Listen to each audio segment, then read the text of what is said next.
Hey, here are 5 stupid things I've noticed that some people believe about ancient aliens. Aliens built the pyramids. And not just the pyramids at Giza, but also the megalithic structures at Stonehenge, Machu Picchu, Easter Island, and many other sites that feature really old stuff built out of really big rocks. How else to explain how ancient people living thousands of years ago, without access to our advanced rock-moving technology, were able to move so many of those great big fucking rocks?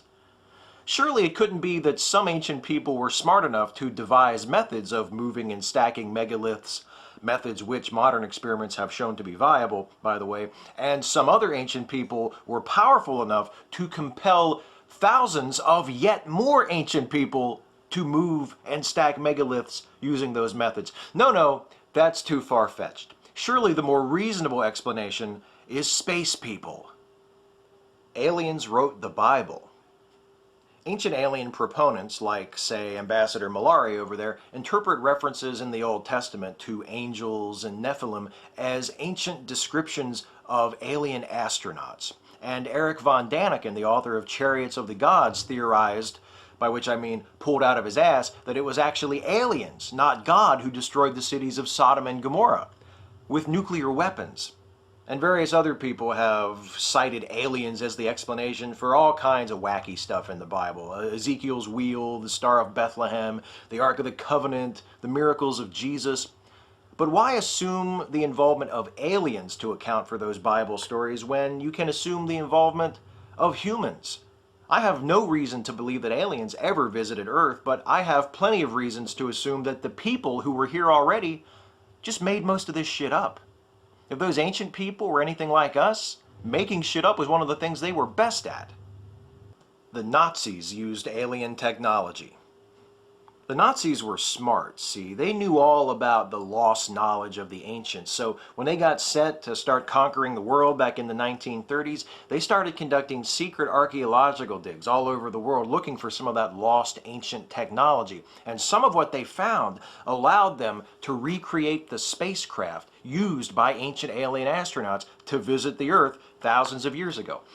And if World War II had only dragged on a few more months, the Nazis would have been able to complete their work and use those spaceships to conquer the world.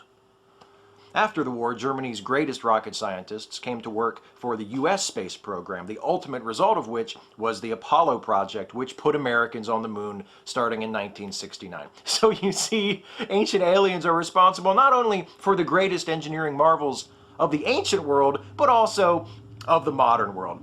You know, I bet it was aliens that taught us how to wipe our own asses and tie our shoes too, huh? What do you think? Aliens drew the Nazca lines.